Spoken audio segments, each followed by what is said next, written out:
Now beginning transmission 136, The Walking Dead, file under Robert Kirkman monk.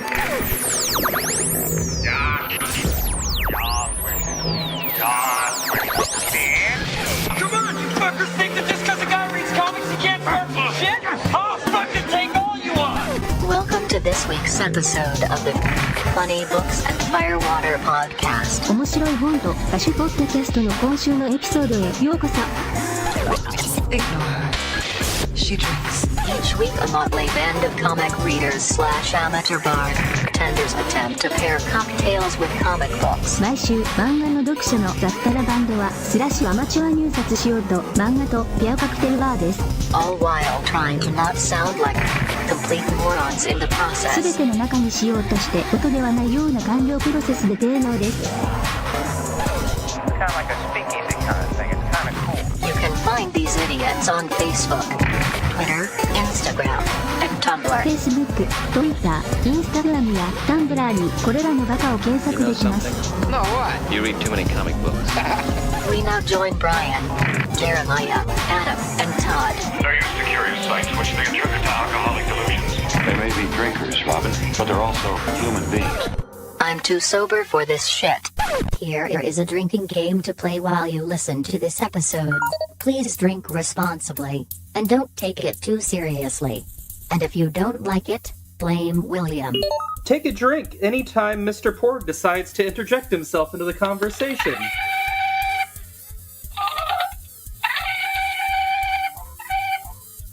Shut up, Porg. You need to take a drink anytime Manny Bothands makes an appearance, and I get groans and fuck yous from Adam and Maya. Fuck Manny Bothan! Manny Bothan is pure genius. Take a drink anytime someone refers to me as the cum dumpster. Take a drink every time the Shame Bell makes an appearance.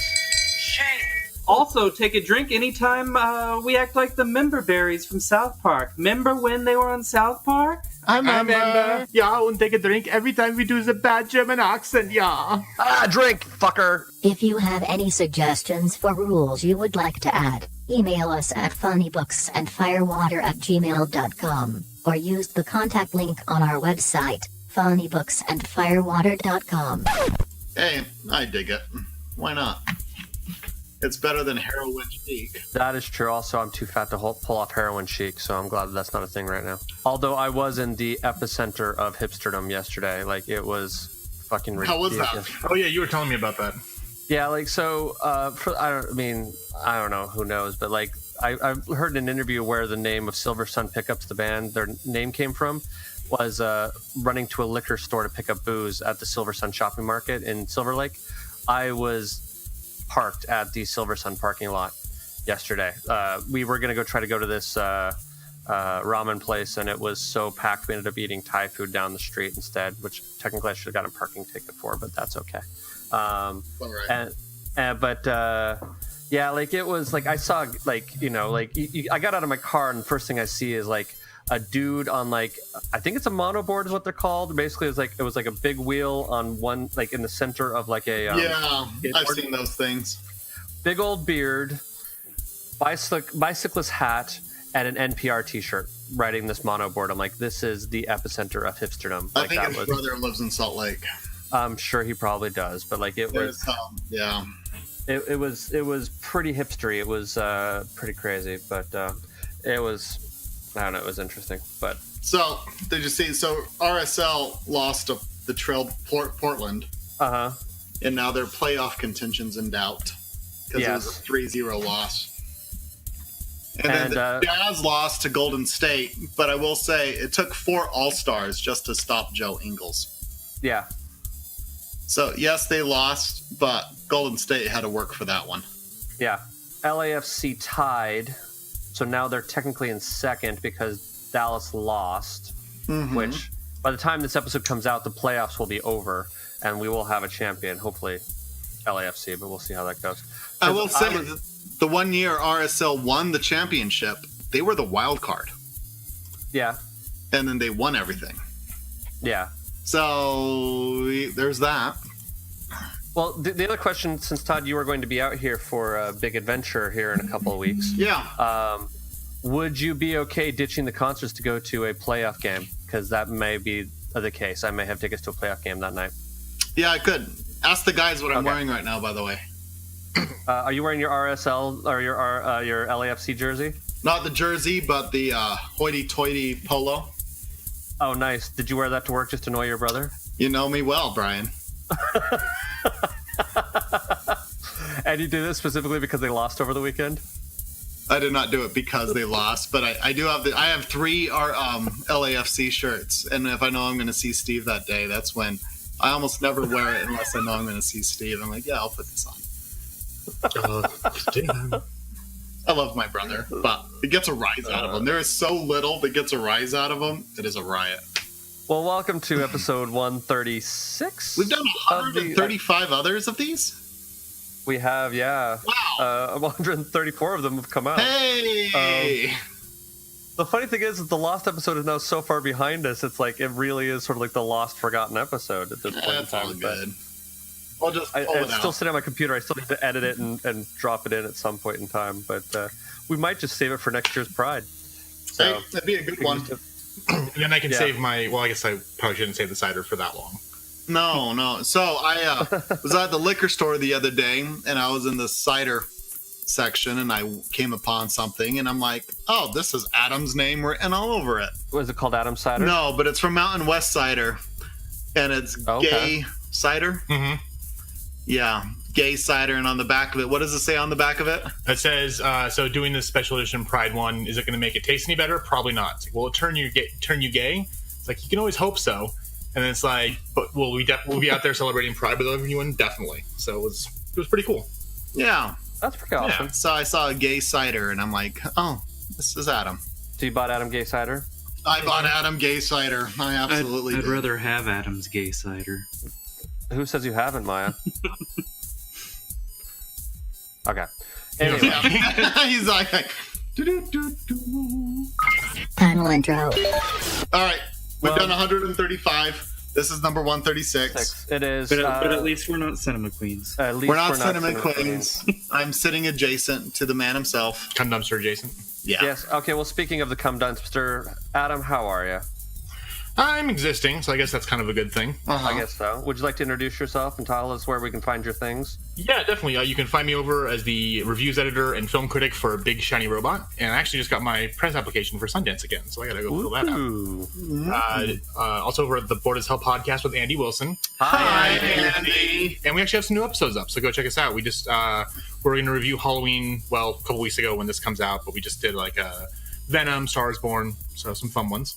And of course, you can find me over in Cinema Queens with our good friend Chris. Hi, Chris. And curating our Scruff, Grinder, and Tights with the Z accounts. Also, come talk to me on Twitter. It's at @SithBot_, SITHBOT_. Okay. I give away free stuff there, so follow me. You're trying to tempt me into applying for one so that... Hi, Mom. Please leave that in. I will. We'll put my phone on silent. So also, the queen of Adam's Cider, we have Mr. Maya.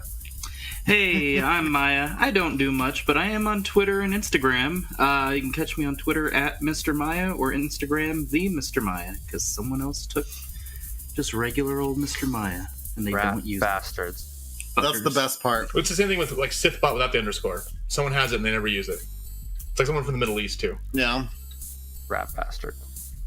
Well, I have a Twitter handle as well, but I never use it as well, so I won't even say what it is because then people will just be angry at it. Todd, do you even have a Twitter account? I do have a Twitter account. Oh, really? Do you use your Twitter account? I'm a wallflower or lurker. I'm not sure which is the better statement. So I use it to consume, but there's not a lot of creation. So my Twitter account is the same as an iPad. Okay. How do you like them apples? The same as an iPad? It's a consumption device, not a creation device. So no, I thought you were saying that's what your Twitter account was. I was really confused for a second. That'd be amazing. No, you can find me here as a panelist on Funny Books and Firewater. I also do the English Class Hooligans with the cat wrangler himself and my better half, Amy. Hi, Amy. Next episode is coming out after we record it. Yes. So we need to do that. So what's coming up? Frankenstein? Frankenstein in October. I don't remember what's after that. Sure. I love that book. It's great. We just need to record it. Yeah. So, Yeah, I'll be out in California in a few weeks. I guess. True.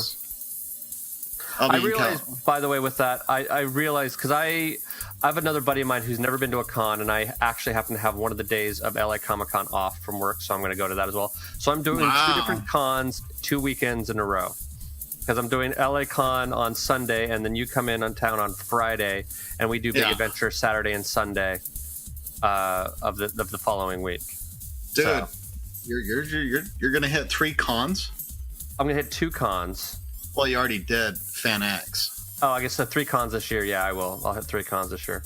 Last year, I went to New York Comic Con. I just didn't, this year I wasn't in.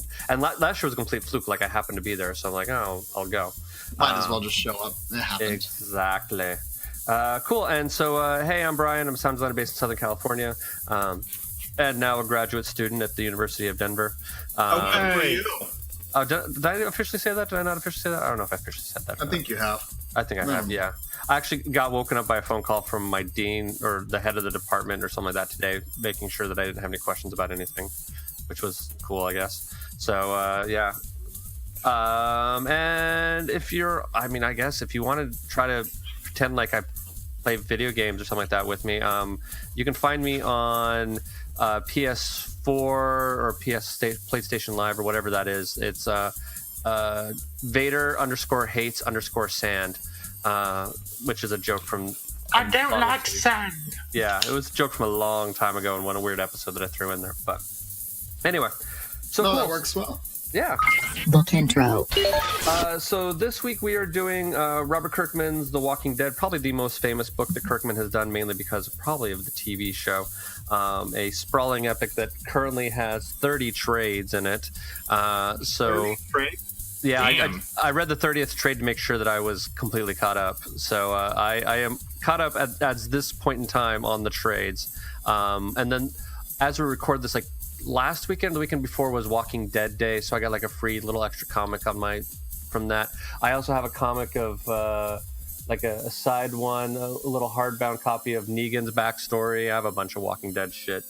So I've been reading this book for a long time, but this is the very, very beginning. And for those of you who are fans of the TV show, you will definitely see some similarities. You will definitely see some differences. And we will get into all those when we spoil the crap out of it. But as a general introduction, for those of you who are completely unfamiliar with any of this, which I find it amazing, that you live in this modern day and age, listen to a comic book podcast and are not aware of at least Walking Dead, the TV show. If that is the case, I am very proud of you, and I would like to know how you did it. That's really impressive. Right. Email me at funnybooksandfirewater@gmail.com. I want to hear your story. It's like a film critic that's never seen Godfather. Oh, you bitch. Oh, you bitch. I mean, I wasn't going to say anything. But I did. I just heard you start to say it. I was like, I know where he's going. Oh, fuck. So... Anyway, so what this is about a police officer named Rick Grimes who ends up in a coma. He wakes up from a coma in an abandoned hospital and realizes that the zombie apocalypse has happened. And this follows him trying to survive and trying to find his family and all of that and what comes after it. So basically, it's the zombie movie after the zombie movie has happened. It's how people continue to survive and live in a world full of zombies. Mayafication. Cool. So, Todd, yes. You seem to be doing the Mayafications. Which Why not? I feel like I should change the name, but I kind of want to keep it the Mayafications. I like it. You do them. So, what is your Mayafication for this book? It's rated M for mature because there's brains, zombies, and guns. Are there boobs? There are no boobs in this one, are there? Not in this one. I didn't see boobs, but I'm sure there will be. But will it be like undead boobs? Does that make it weird? It does make it weird. There are so weird. There are living human boobs later in the series. Okay, well, there's that to look forward to. Yeah, but it's always very like brief. It's tantalizing that way. But yeah, a little bit. Like, no one gets to be happy for very long, so you know that if someone's getting something, they're going to die. It's like the typical horror movie. Well, this is the horror book of The Walking Dead, a zombie apocalypse. Who gets to be happy for very long? No one. No one does. So, which is probably why we're all so morose on this episode. Like, we're like sort of like a downtrodden bunch right now. So it is a good book, but do not let our demeanor fool you. Drinking game. Mr. Todd, what is your drinking game rule? I'm getting inspiration from Arnold himself going, I'm a cop, you idiot! Every time Grimes brings up the fact of his affiliation with the police, go ahead and take a drink. My rule is named after our dear friend Todd. It is called the Todd rule. And it's every time they get more guns, take a drink. That's a Todd rule, yeah.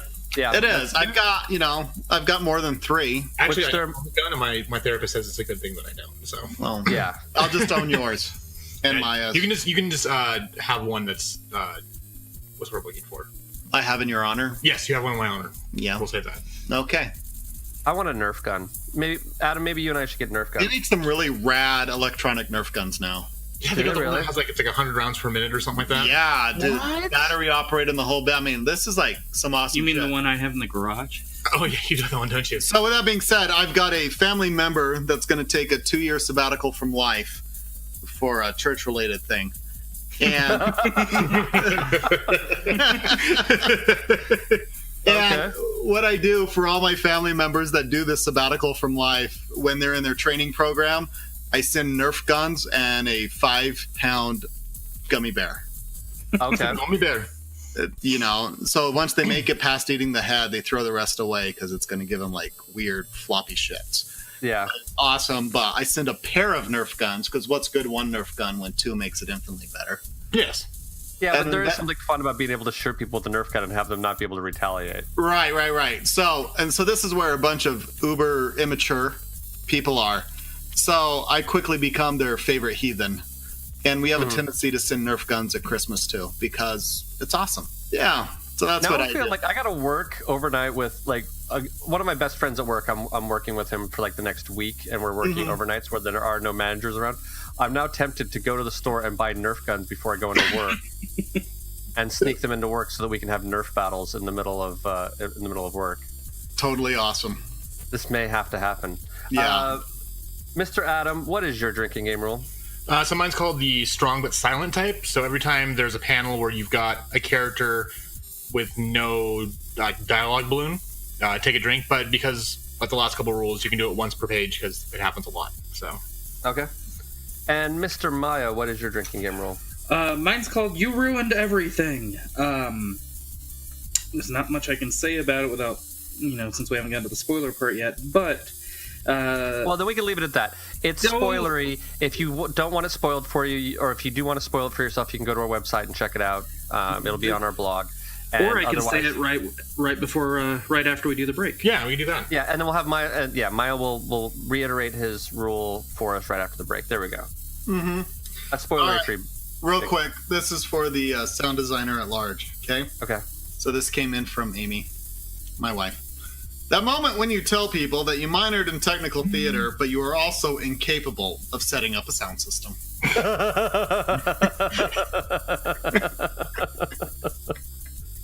That's completely logical. It really is, actually.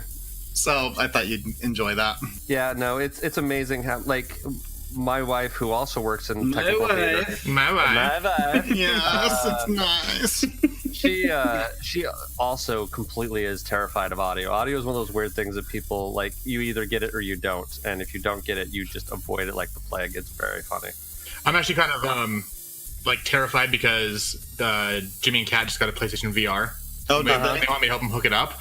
But the problem is that they're, it's all messed up with their surround sound system and everything else. And their entertainment center is impossible to move, and so sure. Is this downstairs? Yeah. VR is a pain in the ass set up as it is. So time for a new entertainment system.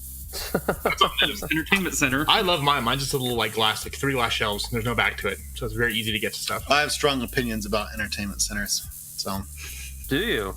Well, I installed televisions. Oh, that's right. 2 to 3 years of my life. I did about 700 homes. Yeah. Guy's got opinions. We'll get into that later. It's time for the break. I know what you're... No, it's not. Oh, we have one more feature first. Oh, I just forgot. Drink, you fucker. I know. Well, no, it was... We're new with this one. This is a new one we've added, and I was trying to tie it into your audio thing, but we're doing a playlist for those of you who want a little bit of a musical accompaniment as you read. Although, looking at our list of songs we picked, the lyrics might distract you, and it is an eclectic mix, which is pretty awesome, actually. But it all applies. Playlist. We'll go from oldest song to newest song. So, Mr. Todd, what is your song? So for all you Deadheads out there, it's by the Grateful Dead. It's called A Touch of Grey. Which also in the music video, there's skeletons playing, isn't it? They isn't that the are. one? Yes. Yeah. Okay. It is. I'm thinking chronologically. I think that Mr. Maya is next. And I went with the obvious one, because I do that. I went with Zombie by the Cranberries. Okay, and then I think, Mr. Adam, I think you're next. So I went with Living Dead Girl by Rob Zombie. And I went with Re Your Brains by Jonathan Colton. I don't know if that's actually technically incorrect.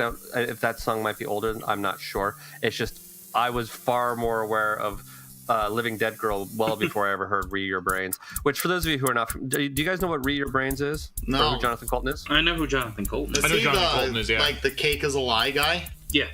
Yeah. Okay. So he was a computer programmer who started writing songs, and he has like a weird sort of really geeky sense of humor. But he has a song called "Read Your Brains," which is basically like it's a memo using inter-office jargon from a group of zombies to the holdouts in the office to let them in so they can eat their brains. Is basically what the song is. And I have a T-shirt somewhere in storage that is a memo soaked in blood with the lyrics to that entire song on it that a friend of mine picked up at a Jonathan Colton concert for me. And it was one of those things where like people would stop and start reading your T-shirt and start getting really concerned about you, which is also very fun. So now, Todd, it is time for our little bit of a break. When we come back, we will. Oh no, we missed votes. We missed votes. Yeah. We missed now votes, you need a drink, you fucker. Apparently, okay. No. See, we're having a day. Okay. Well, so we're going to vote on whether or not we believe it is worth you, our dear listeners, hard-earned time, money, effort to hunt this book down, which shouldn't be very hard, to be honest with you. So it's the first of 30 trades? First of 30 trades, yeah. So how many is it? What, like 4 issues, 5 issues per trade? It depends. 5 to 6, depending on the trade. Let's say. Like this one's 5. This one's 6. Oh, is it 6? Yeah, this one's 6. Oh, then they're all 6 issues per trade. Yeah. So it's, the way I always tell is I always look at the copyright information on the front of it, and what it was originally published in magazine format as is Walking Dead 1 through 6, is what this was originally published as. So that's how I always check. Sure. The other thing about Walking Dead that we kind of discussed a little bit last week is that the interesting thing is, at least in my copy, Maya, you seem to think there was something different. Did you read a physical trade, Maya? Yeah. Okay, and it was the actual trade? It was I do the hardcovers that come out once a year that have 12 issues in them. So okay, so I got the floppy 6 issue right here. Yeah, so maybe it's in the hardcover then, because ours doesn't have the actual breaks in it for between issues, and it doesn't have the hardcover doesn't have the breaks, but it does have the covers in the back. Yeah, see, and the floppy trades don't have the covers in the back. And there is a break in between where the trade, so like the hardcover has the first 2 soft covers in it. Okay. And there's a break between the soft covers? Chapter 1, Chapter 2. Yeah, but so what ends up happening is that you read through these books and you're never quite sure where the issue ended and where it didn't end, which is like, because it just kind of just keeps chugging along and keep going along, which is kind of interesting. So it's like Guiding Light. A little bit, yeah.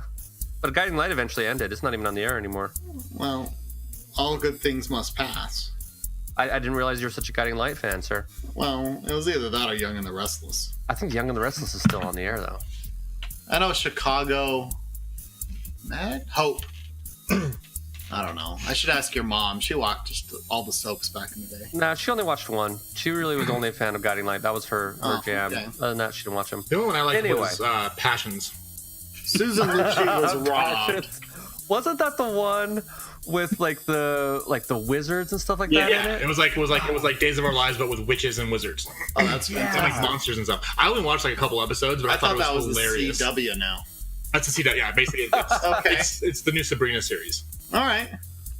I'm stoked for that too. Yes. So votes. Which votes? Validity votes.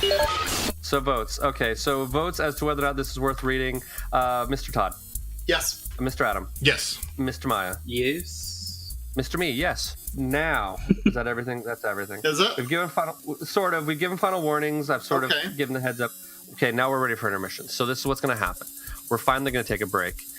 you have a chance to go. We think you have a chance to go and read the book, and then come back if you haven't read it already.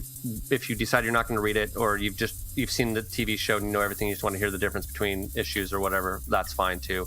And then when we come back, we will spoil the living crap out of it, and Maya will give us his actual cocktail or drinking game rule. So we will see you on the flip side. If you have yet to read this week's book and would like to read it now, press pause. Go ahead. We'll wait.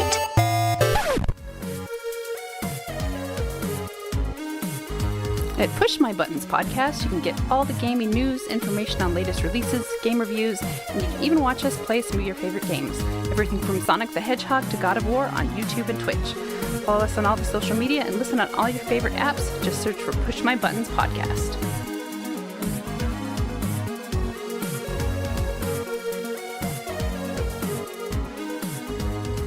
I always think it's funny that our parents always warned us that Rob Zombie and Marilyn Manson were demonic and evil when actually it was our pastors. It's true. Sure. I will say I also truly love with Rob Zombie. You can get a remix album, the Living Dead Girl remix, top notch. Also, American Made Music to Strip By is really good too. Yeah, I think that's the album. Yeah, that's probably it. There's also Mondo Sexhead, which is all of his White Zombie stuff remixed. No, it's Super Sexy Swinging Sounds. Oh, that's right, Super Sexy. What is Mondo Sexhead? Mondo Sexhead is another remix of some other Rob Zombie album. He does remix I will albums say, a lot. Rob Zombie is also guilty of the most anti-rock and roll thing ever. Because we've got a dude here, this rock and roll dirty rock star, lives in Connecticut. Yep. Is not a rock and roll place to live. No. And he called the cops because the skate park nearby was making too much noise. But was he trying to record an album at that point? I don't give a fuck. Why is Rob Zombie complaining about the noise from a skate park? Because no one cared about his Halloween movies. His first one's not bad. The second one I didn't like. His first one's not bad so long as you do the rated R version, because the unrated one has a really horrific rape scene that wasn't necessary. Yeah, I haven't watched that one. I've only ever watched the rated R version. Yeah, there's also a really great meme out there right now that says Marilyn Manson looks like Nicolas Cage dressed up as Marilyn Manson. Oh, that's mean. He looks old, man. Like, he looked like a little old lady when I saw him, recently. Like, it was... He is old. Steven Tyler dresses like everyone's favorite grandma. Yeah, oh my gosh. Yeah, it's just weird. Like, Marilyn Manson, Rob Zombie's aged just fine. Like, he's still... but he's always kind of... He's always looked that way, though. He's always kind of looked that way. He's always looked, haggard a little bit. Like an Alan Moore. Yeah, a little bit. Alan Moore got bathed. Like Hagrid at Bender. Yeah, a little bit. Which is ironic considering the fact that he's this vegan. I don't even know how much he actually drinks, but I know he's vegan. Maybe that's why he looks so unhealthy. Maybe that could be it. But Marilyn Manson, I know Marilyn Manson also injured himself, but he's sort of he was almost to Ozzy Osbourne level of sort of stumbling around the stage kind of thing. You know what I mean? It was. Well, he's done lots and lots of drugs. So. It's true. Yeah. And he was probably stoned out of his mind at that show as well. But I'm willing to bet his backing band sounded great. They did. When you're all hired guns, tour dogs, you sound awesome. Oh, yeah. Yeah. Because he's fired everyone else by now. Well, they all work for Rob Zombie now. Yeah, he didn't. I remember when they were here, they did a tour in Salt Lake. Did they have a huge fight backstage or something like that? They did. A huge that was the Twins of Evil Tour 1, and I just saw them on the Twins of Evil Tour 2. In fact, I'm wearing my T-shirt from the Twins of Evil Tour 2 right now. They just did it again. Anyway. We can jump back into this. The Walking Dead. The Walking Dead. So people have places to go, things to do. Maya, what is your drinking game rule so that we can now spoil it for everybody? So as we go through the book, Rick's looking, for civilization, not quite sure if his family's alive, and surprise, he finds his family alive with his best friend and cop partner Shane with them, and Shane has a thing for his wife and is not too pleased about it. So my drinking game is... You ruined everything. Basically, anytime they hint or flat out show you that Shane is upset that Rick came back, take a drink. Yeah. Plot summary. Rick and Shane are out trying to stop this guy who's pulled a gun on him, on the car chase or something like that. Rick gets shot and then wakes up in the hospital. No one's there, doesn't know what's going on. So he gets out, tries to stumble around and see where everyone is. It's totally abandoned. He opens the door up, and there's zombies there, and they chase after him. So he goes outside. He's about to be eaten by zombies when he runs into Glenn, who is this little this kid who says, "Hey, follow me." They finally escape. they get to this camp with all these survivors, but on the way, Rick's like, what happened? He's like, well, these zombies came, kind of took over everything, blah, blah, blah. Oh, no, sorry. So Rick meets a family who moved in next to his house as he gets home, and like, no, his family's not there. And he's like, hey, I think everyone went to Atlanta because they said go there and the military will help you. He goes to Atlanta where he almost gets eaten, and then Glenn finds him and takes him to the surviving camp where he finds out that his wife and daughter are there, or wife and son are there, along with his friend Shane. I don't know why I blinked on that name. Anyway, so while they're there, Rick's saying like, hey, we should probably move further away from the city because, they'll find us. And Shane's like, no, we shouldn't do that. Rick and Glenn go into the city to get a bunch of guns. They cover themselves in zombie guts to make sure that the zombies don't smell them. They get away barely when it starts raining and washes the guts off. They're teaching the kids how to shoot guns because Lori, Rick's wife, is really, really pissed about that because she doesn't want her 7-year-old having a gun. Women go out to do some laundry while the guys go out hunting. A zombie comes up to one of them, gets his head cut off.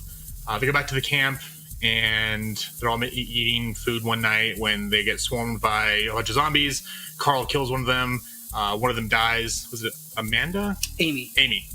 Amy dies. And then the next day, basically Rick and Shane having a huge argument about all kinds of stuff. And then finally Shane admits that he's in love with Rick's wife and that he was pissed that he came back. So he goes to try to kill Rick when Carl shoots him in the neck. And that's it. And he goes to the next book. Yep. Carl ends up in the course of this, not just this book, but Carl ends up racking up the body count for a little while as a small child. Well, is it Negan who puts his eye out, or it's someone who later on shoots him in the eye? It's an accident. Oh, okay. Yeah, but no, what ends up happening, there's a really, spoiler alert for those of you who want to continue on reading, there's a really fucked up sequence where there's a couple of kids who have been so desensitized by seeing zombies killed all the time, they start just randomly killing people, and all the adults are trying to talk about, if they should put these kids down, you know what I mean? Because basically, like, they have no way of handling or dealing with these kids. And so while they're sitting there arguing, Carl goes over and shoots them and says, well, you guys couldn't do it because you're adults, so I took care of it. Like Carl starts to become like almost a cold-blooded killer for a little while.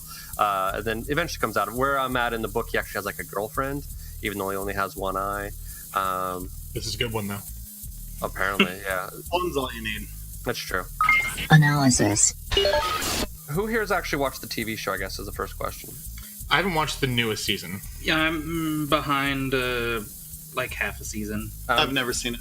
Okay, and I'm behind a few seasons. I've watched, like, I think I'm somewhere in season 3, I think, somewhere. Then you're like 5 seasons behind. Yeah, I'm way behind. Then there's Fear the Walking Dead is another show.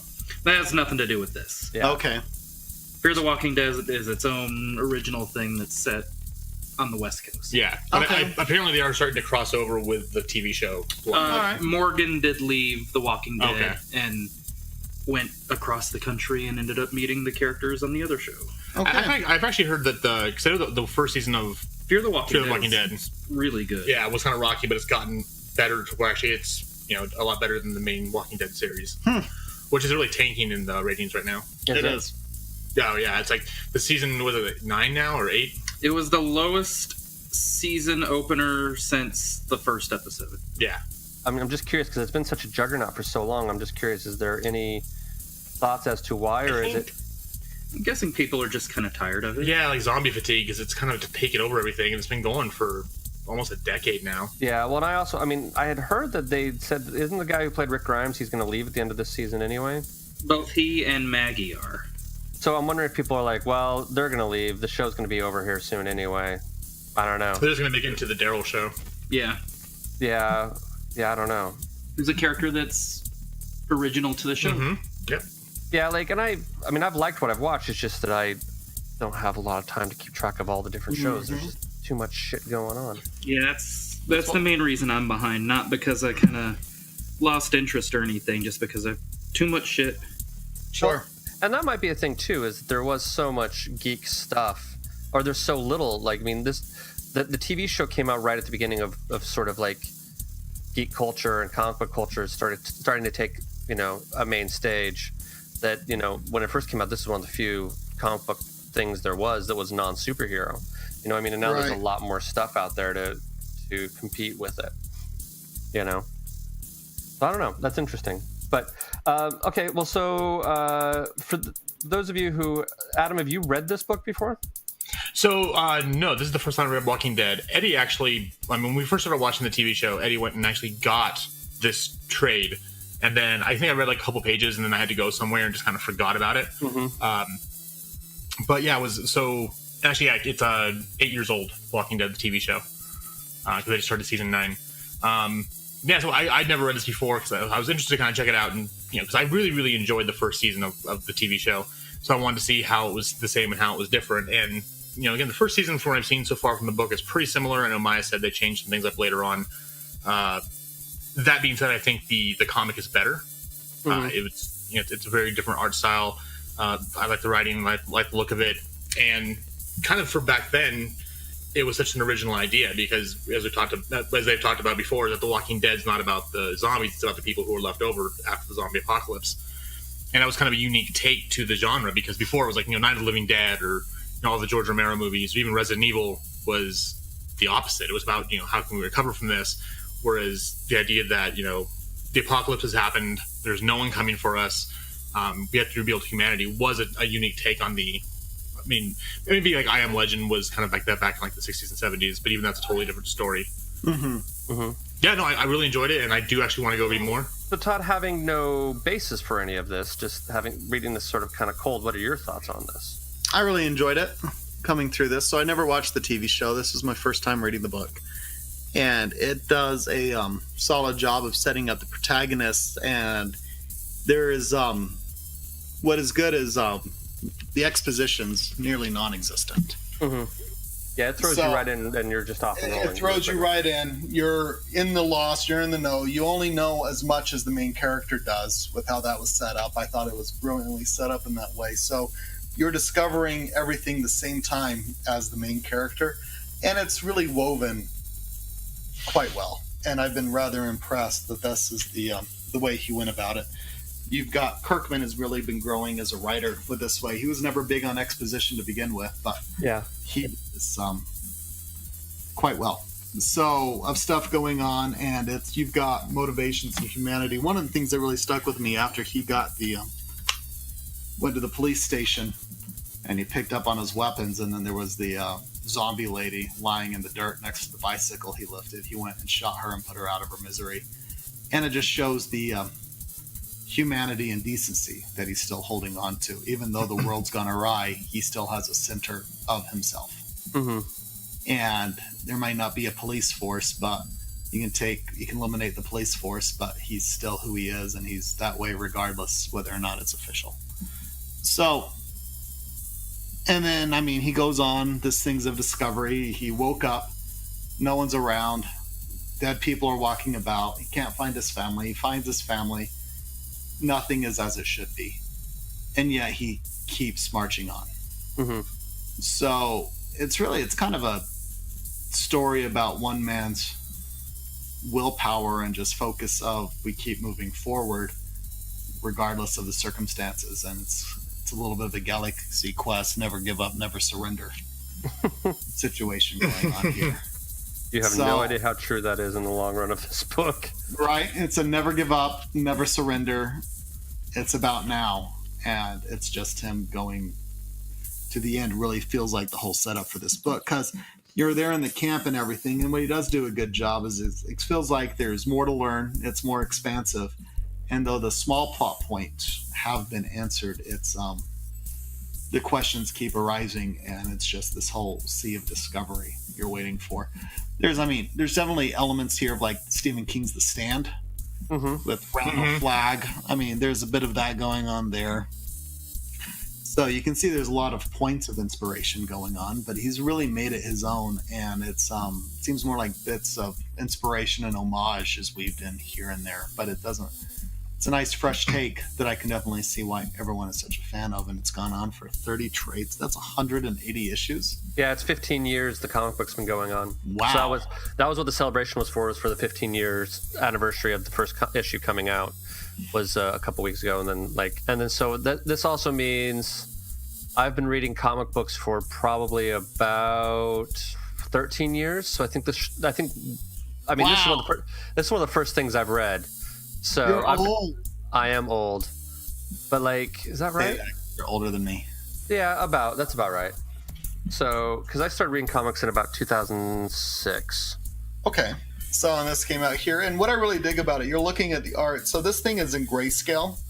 And it's like someone colored the whole book and then just fed it through a grayscale filter. I'm sure that's not what they did. But it's a very purposeful. I don't think they saved any time with the method they went for shading this book. Mm-hmm. Oftentimes you've got the inkers, you've got the pencils, then the inks, then the colorists. This one still has the pencils going through, and then you can see went through it. But the grayscale and the drawing, I mean, it's really quite done. And it's a kind of gives it a bit of a voyeuristic view, like you're watching it through an old closed circuit television type deal, because they could have definitely gone for color. And what they're doing here, they're not saving any money with not doing color on this. So it was quite the choice. And with the grayscale, it feels like I'm watching a Western in types of a ways, and it's got a voyeuristic view that kind of keeps you apart a little bit more, which it feels kind of safe to read on. So it's got this separation that's going through with the art. So yeah. And we can also know that Robert Kirkman was a big fan of the movie 28 Days Later. Sure. Because it starts out like the exact same way. Just it kind of does, actually, yeah. Guy just wakes up in the hospital. Almost exactly the same way. Yeah. Although you don't see Rick Grimes' dick like you do Cillian Murphy's in... No. Scarecrow dick. Had a little straw hat on. Not Battlewang. Not quite as good as Well, actually, no, he has a pretty good dick, so... But nothing compares to Blue Dick. I don't know, Battlewing was pretty impressive. Yeah. All right. Dude, there are people asking like $500 for that stupid issue online. I mean, they're not going to get it, but like people give it a month, it'll be back to previous pricing. Yeah. It's not going to be that much of a collector's item. There's still 100,000 of them out there. No, that's still pretty rare though. I mean, in the long grand scheme of things. We'll see. It just depends on how much people want to see that dick. So, but it's on the internet. It's not like, oh, I need dick. Oh, it's not gonna find any on the internet. Dude, comic collectors are. They've already got their copy. Well, maybe because I know some people didn't even get it for their holds. Oh, really? Mm-hmm. So I got mine through my in-stock trades purchase, and I gotta say, like, wow, a bunch of people ordered this. It'll be a minute. So I got mine 2.5 weeks late, but it still showed up. So I got mine. So's the guy with it. Yeah. So thank you, in-stock trades. I know I'm an A+ customer of yours, but I've seen your orders. So yeah, they send me a Christmas card saying thank you. I'm sure they do. Here's 10% off your next order. That's it. I put your kids through college. Feels that way. So, but yeah, so that's really my take on it. I mean, there's a and the whole trick of it with The Walking Dead, it's finding the humanity through the death of it all. And continuing that on, I think, is going to be the real challenge that the story is going to have upholding. Because with society crumbling down to the near of humanity that we do have is peeled away, and what people and who people really are is really going to shine forth. And so, as we kind of already saw by the end of this book with Shane, a little bit with Shane. So as you're reading this, and it depends on how you feel about Mankind. You got to wonder, was he fallen for Rick's wife because they were alone in their situation, or could he have had a thing for her before and he took advantage of the situation? I think it's the latter. So, I mean, totally could have. I mean, but yeah, as you watch it and you see the crumbling of society, who's holding up those ideals and who's letting it fall away and becoming not Gibson didn't write the book. What's the all the kids crash on a plane and have their own island? Oh fuck, what's it called? You know what I'm saying? It's called Lord of the Flies. Lord of the William Flies. Burroughs? William S. Burroughs, thank you. I don't think it's William S. Burroughs. I think William Burroughs. I think William S. Burroughs is somebody different, isn't it? Maybe. All right, but you've got a little bit of a Lord of the Flies thing starting to go on here, or great potential for such, for someone who hasn't read it. I see very much of a Lord of the Flies and see what's going to go on here. So I'm interested in reading more, and I think it did a really good job. The art was well done. Tony Moore did a fantastic. And this is the only. Oh, it's by William Golding. Lord of the Flies is by William Golding. That's why I was thinking Gibson, but no, that's Neuromancer. Okay. So this is the only arc that Tony Moore did. Okay. Because I guess he has trouble with deadlines. Yeah. So but it looks Charlie great. Adler took over, but Tony Moore also didn't. He was the one that did Battle Pope, wasn't he? I think so. Yeah. And the art style, you can tell it's different, but it's not too different. Okay. My only complaint about the series as a whole is, especially with it being black and white, you can only draw so many different types of faces, so sometimes people start to look very similar and you have trouble telling who's who. On some of the characters that aren't like Rick or Carl. Alright. But, Well, and as there gets more and more characters later on in the series, it becomes more difficult to distinguish who's who. I mean, I understand that complaint entirely. Are you starting to need like a Game of Thrones chart? Not necessarily that. It's just telling which one of them is which. Yeah. Okay. All right. Because, I mean, this book is notorious for them building up the group and then losing the group and then building up the group and losing the group. And so sometimes you don't remember who's still alive and who's not, and, you know, who's in the group. And, like, right now where I'm reading it at Trade 30, there's new people in the group, and I'm like, I don't remember which person this person is. You know, like, I'm like, oh, yeah, I think that's the guy who did this or whatever. Like, it's hard to keep track. So does he ever do like recap issues? No. Type of deal? Nope.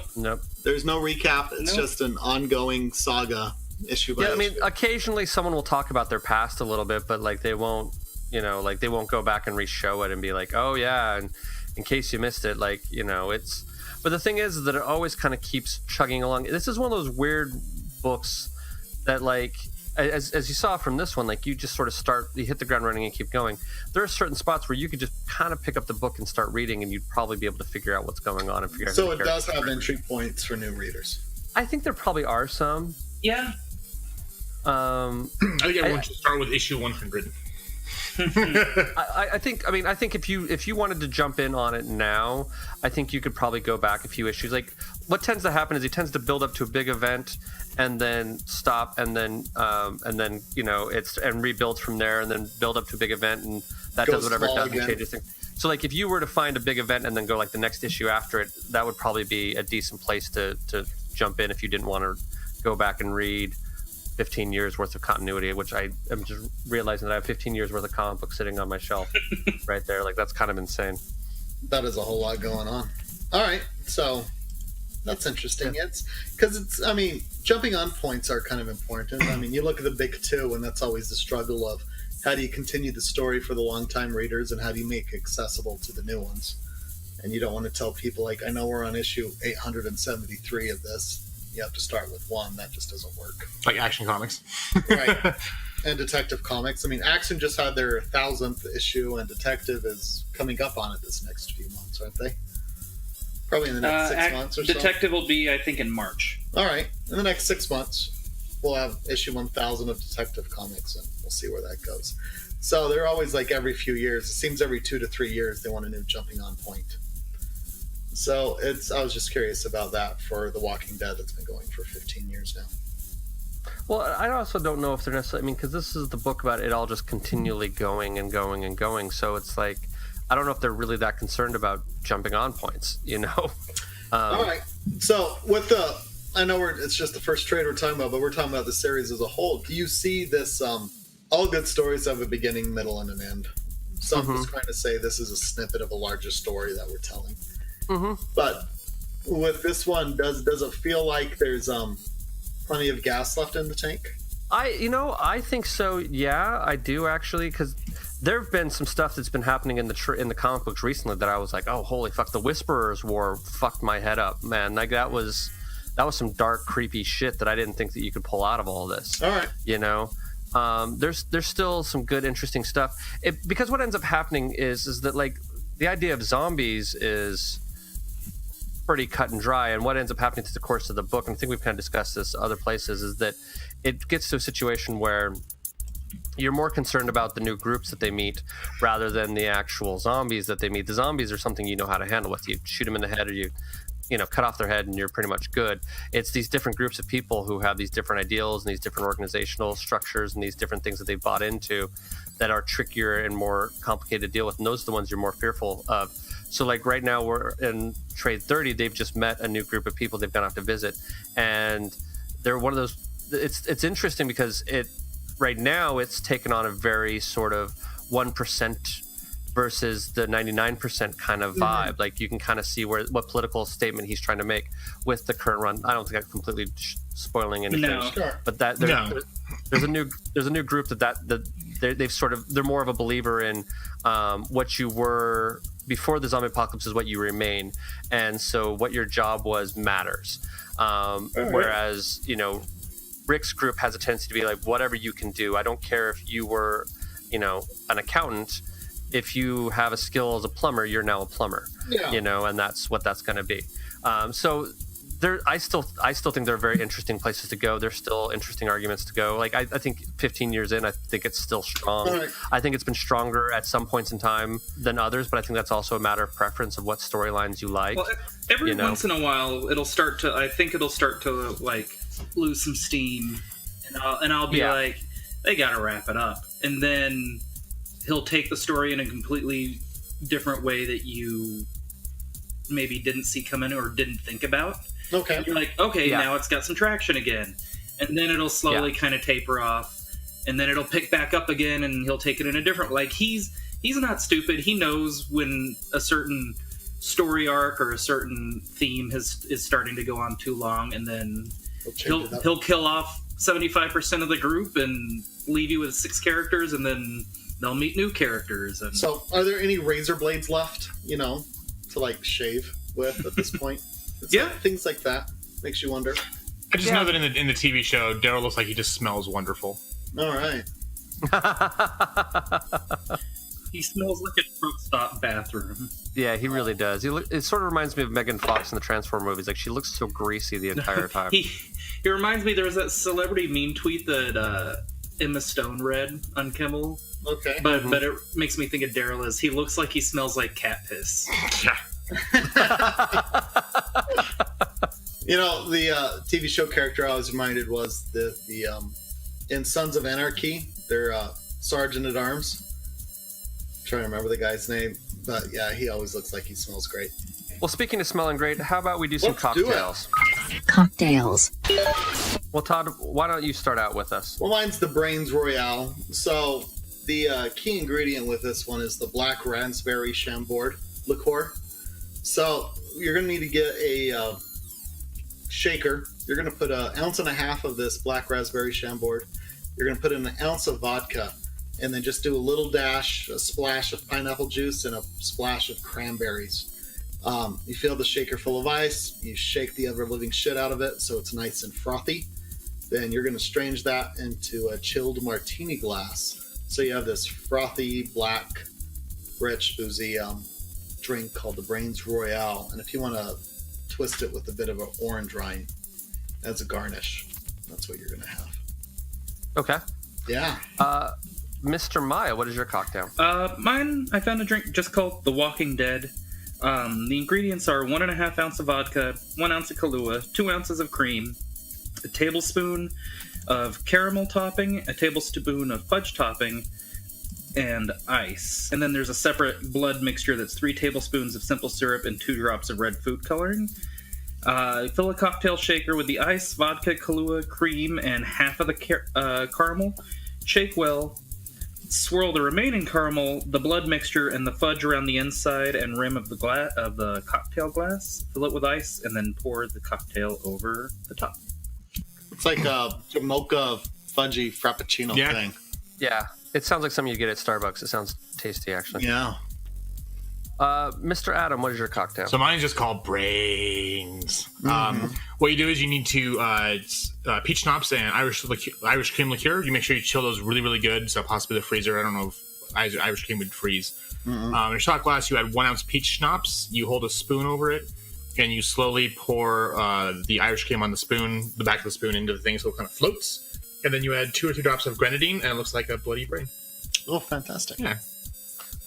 Nice. And mine I got from a website for actually the Walking Dead TV show season premiere party recipes. So mine is called Left for Dead. It is 1.5 ounces of Angel's Envy bourbon, 1/2 ounce of lemon juice, 1/2 ounce of vanilla orange syrup, and there's a recipe that I'll give you in a second. It's 1 bar spoon of blood orange liqueur, 1 tablespoon of plum and 4 mint leaves, and then you're garnished with a mint sprig and dehydrated plum. You combine all the booze into a shaker with the mint leaves and ice, and you shake the shit out of it, and you strain into a coupe glass, and then you garnish with mint sprig and dehydrated plum if desired. For that orange syrup, it is 4 vanilla beans cut in half, 2 oranges peeled and sliced, 2 cups of organic processed sugar. You're going to simmer a cup of water with beans and oranges in a saucepan for 10 minutes, bring to a heat. Basically, you're making simple syrup with all that shit in it. And once the sugar is added, simmer for an additional 5 minutes, and then you, after the sugar is dissolved, strain and transfer into a squeeze bottle, and that'll make about 14 ounces, and you only really need half ounce for that, so you have enough to make a lot of them. So put it in your fridge. That's expensive. Simple syrup too, because vanilla beans are fucking expensive. That sounds like I'm gonna go pay someone to make me that. There's no way I'm making that on my own. Yeah, that's why you have bartenders. That's right. I'm gonna go to a bartender and say, "Make this, fucker." Yeah, exactly. And I'll tip. So funny. Speaking of having other people make drinks, I love how when I'm in New York, I text you guys for your drinks for something I can make at an open bar, and you're like, one of them's like, my recipe is to make for like 8 people, and the other one's like, my recipe has sherbet in it. I'm like, I can't fucking do that at an open bar. My favorite open bar is I go on a cruise and they're like, we have open bar wherever you want, especially on these excursions, and they're like, you can call it a Mai Tai, you can call it an old fashioned, whatever you want. They've got about 3 different colors of alcohol that they mix together, and it doesn't matter. They'll call it whatever you want. Well, like, of course, you're asking for stuff to mix. I'm like, I start going like, well, do they have this? Do they have, like, start asking for very specific esoteric ingredients, which, of course, they probably didn't have. But I'm like, flower liqueur. Yeah. Do you have any schnozberry liqueur? That's what I'm looking for there. I will say, what I've been drinking a lot this past week is I get the Garwood's extra spicy ginger beer. I mean, you take a big gulp of that and your sinuses clear out. Oh, it's amazing. And then your butt will pucker when it comes to come through. But you do 3 shots worth of Cointreau, which is a syrupy orange liqueur, and then you top it off with ice and Garwood's extra spicy ginger, and you just swizzle that with a knife or a spoon, and that's quite enjoyable because you've got that heavy, heavy orange with that sharp ginger, and it's a nice balance going on. Parting thoughts. It's a great start. I can see it definitely why it picked up steam, but at the same time, there's no wowzers moments for me in this first trade. It's have a deal. It's got good structure going on, but it's not. There wasn't a this page, this splash panel, this moment. I don't think this had any amazing moments. There was no bad moments, but there was nothing truly amazing on this. Seems to be kind of par for the course for every other book we've done this month. Yeah, a little bit. Wright's consistently good, but nothing that's too flashy or over the top or wowy. Sure, but he gets the job done. Yeah, no, for sure. Final grades. Self-contained. As far as this being a self-contained sort of book, I'm going to kind of go with a C, but that's sort of the intention, is to have this thing be a long-running, ongoing thing. So I kind of feel like that's a no-brainer on that one. But Mr. Todd, what is your no-brainer? Mr. Todd, what is your no-brainer? You know, I give it a C as well. I mean, they had little plot points wrapped up. Some things were answered, but the questions remain. And if the whole thing ended right here, it would have been like, oh, this was meant for a sequel, but that didn't happen. Yeah. Event. So, yeah, it's a solid C. It seems to be a lot of groundwork for more and not so much in and of itself. Well, Mr. Adam. I'm going to go with it like a B-. Because, again, this is set up for a sequel, so you do want to see what happens next. And if it did end, you'd kind of be like, well, what the fuck?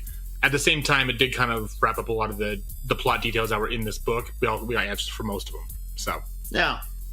Cool. I mean, this wasn't Mario Brothers movies bad, but that was quite the classic. They're gonna come back around, man. It's gonna gain popularity again. Just wait and see. Like when Leguizamo needs that next job, but it doesn't have what Dennis Hopper died. It wasn't Hopper. It was No, Dennis Hopper has died.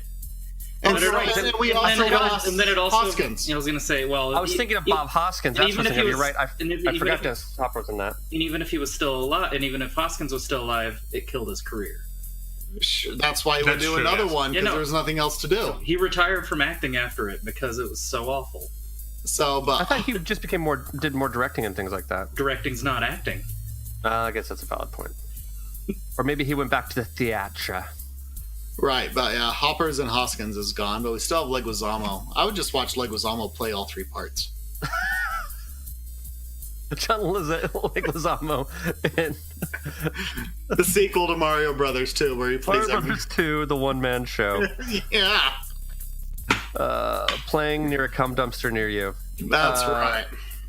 Okay, Mr. Maya, what is your self-contained grade? I'm going to say an A, because I don't think there's anything left unresolved other than you don't know how people were turned into zombies. If you were to read this on your own, there are no loose threads in the book at all.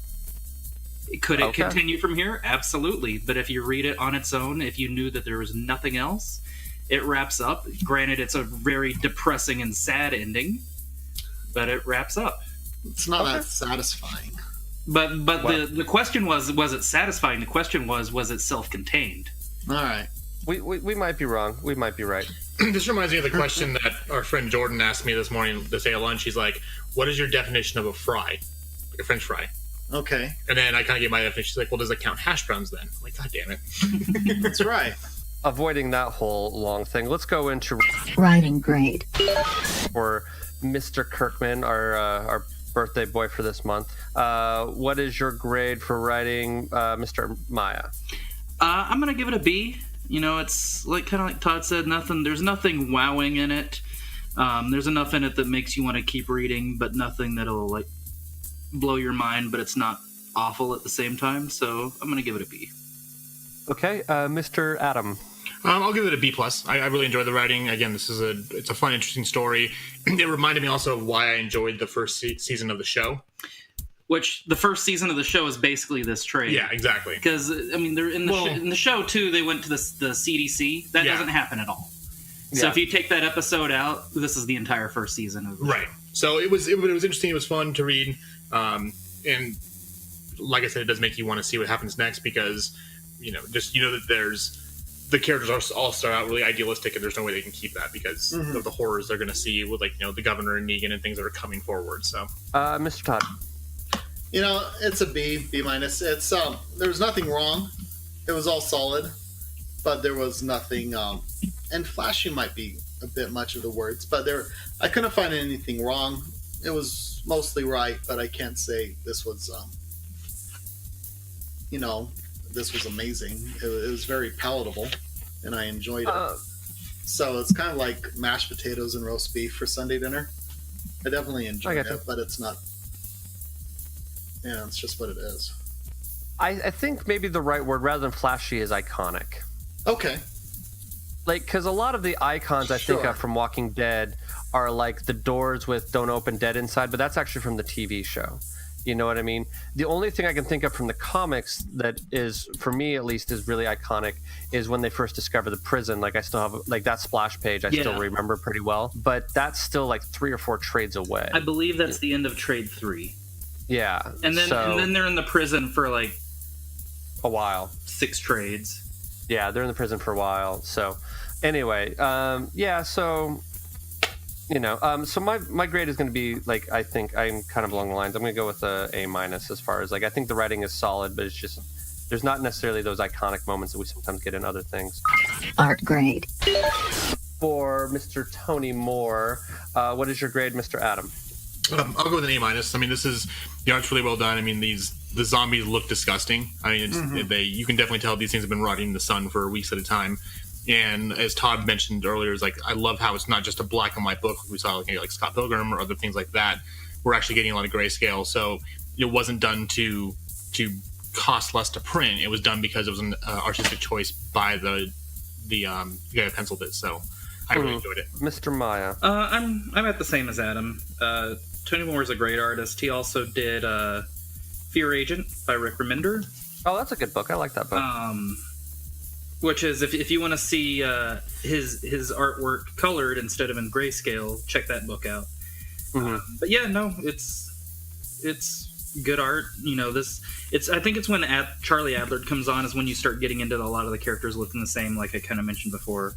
Yeah. But yeah, no, this did the job, and I don't think I could point to anything that I disliked about it. Well, Mr. Todd. You know, I rather enjoy the art. It was solidly well done. They had the creepiness factor that you're going through with the zombie, and yet there was the when you did get up with the humanity and even the neighbors, there was a warmth to it as well, even though it was all in gray. So I think the artwork is really what sold me on this more than anything else. So I'll give the artwork a B+. I mean, it was executed amazingly well. And then I'm going to go with probably an A- for the art, for a lot of the reasons that have been discussed here before. I actually really quite enjoyed the art. Final grades. I am going to go with the average of about a B+ for all of the stuff in there. I think it's pretty solid. Just there's not a lot in this particular trade that kind of wows. Mr. Adam, what is yours? What is your grade? So I'll go with an A-. I really enjoyed it. You know, I actually had never read, The Walking Dead, except for like maybe a couple pages in one of the issues. Mm-hmm. No, and it does feel a tiny bit dated because this was kind of at the beginning of the zombie craze, and now they're kind of all over the place, much like the zombies would be. So I guess it's kind of fitting. But it was fun to read. It was a quick read. I mean, you can literally go through it really, really fast, and you know the time flies because you're having so much fun with it. And I definitely want to kind of hop on and see what happens next because, as was said before, you know the TV show does vary a lot from it. So it'd be kind of fun to see how different it is compared to what I've seen compared to what the actual story was. Well, I have all the hardcovers, so you're wow, Jesus. It's about 14 hardcovers because if the 30th softcover just came out, the 15th hardcover wouldn't be out yet. So yeah, about 14 hardcovers. You know, the longest series I've got in contiguousness would be I've got Fables in its entirety, which is 22 for volumes. The main. Fairest has 5. Jack of Fables has 10. Cinderella has 2, and then there's a couple one-shots as well. And then there's Ever After going on. So, but 30 trades is a fuck ton of trades. Yeah. Wow. Yeah. And I've read them all. Wow. It's a lot of the time it can be a pretty quick read too. Sure. Yeah. All right. Mr. Maya, what is your overall grade? I'm at a B+. There isn't really anything else I can add on to that hasn't already been said. It's good, not great. It's a good starting point for the series. So if you're a fan of the show and want to check out the book, definitely check it out.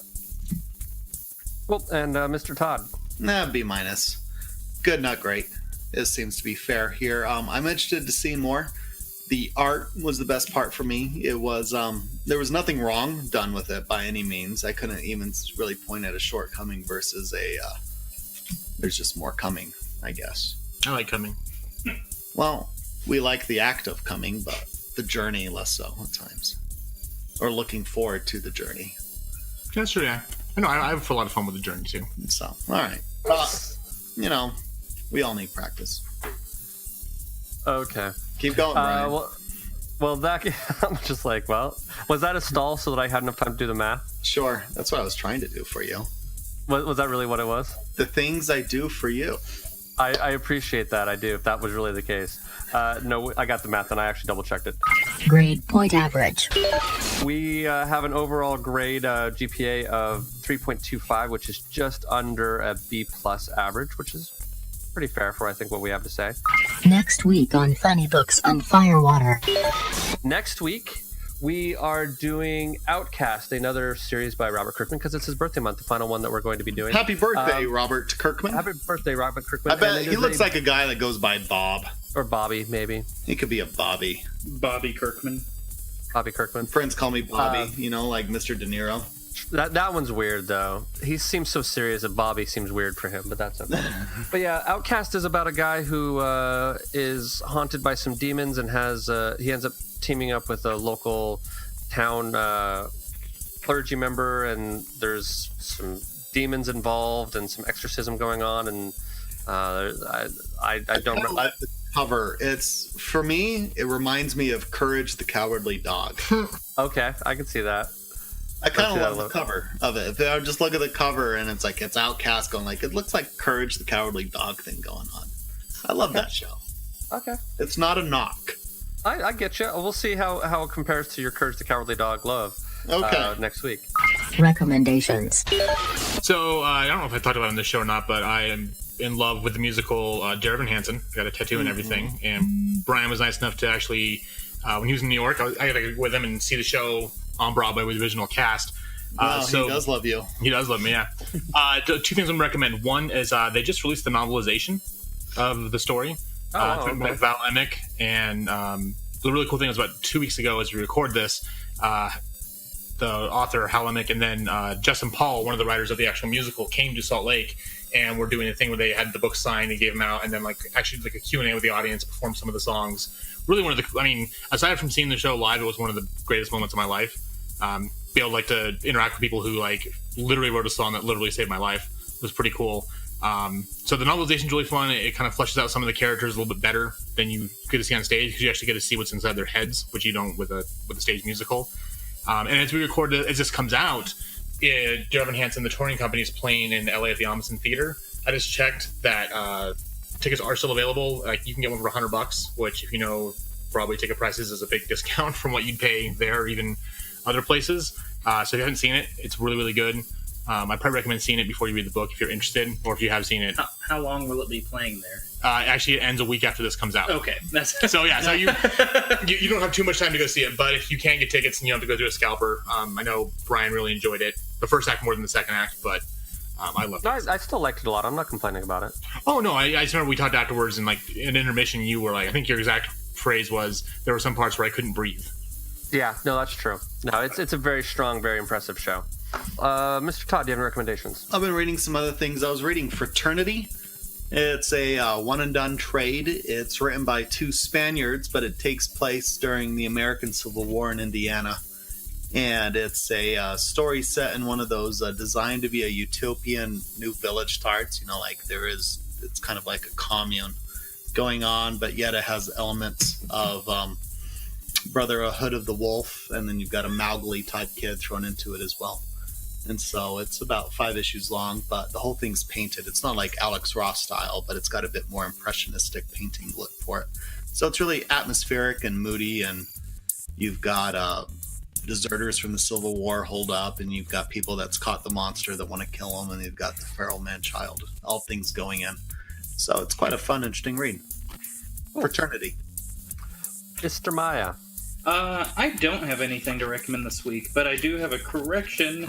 I'm flipping through the first hardcover here, and they're at the prison by the end of Volume 2. Okay. Well, so there you go. And then my recommendation for this week is a Jeff Lemire book that just came out in trade called Gideon Falls. It's sort of his... so fucking good. Yeah. It's sort of a horror book. I don't want to talk too much about it without spoiling too much of it. Jeff Lemire, horror book. Sounds good. Jeff Lemire, horror book, actually kind of ties in, I think, pretty well with Outcast, actually. There's sort of a similarity between the two of them, at least stylistically and vibe-wise. But really, I really, really enjoyed it. So I don't want to spoil too much of it, but I just would say, it's Jeff Lemire, so if you've listened to the show more than a couple times, you know that I'm completely in love with Jeff Lemire. So you love the Hefe. I love the Hefe.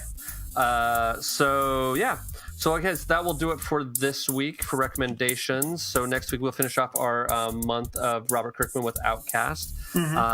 Thanks for listening, and we will see you guys later. Bye! So that happened. Thank you for joining us for this week's episode. This band of knuckleheads will be back next week with a new episode. Until then, you can find them on Facebook, Instagram, and Tumblr as Funny Books and Firewater, and on Twitter as @FirewaterCast. Go to funnybooksandfirewater.com for the most up-to-date information, as well as cocktail recipes from this and past episodes. Thank you for joining us. And until next week, support your local comic shop, tip your bartender well, and stay hydrated.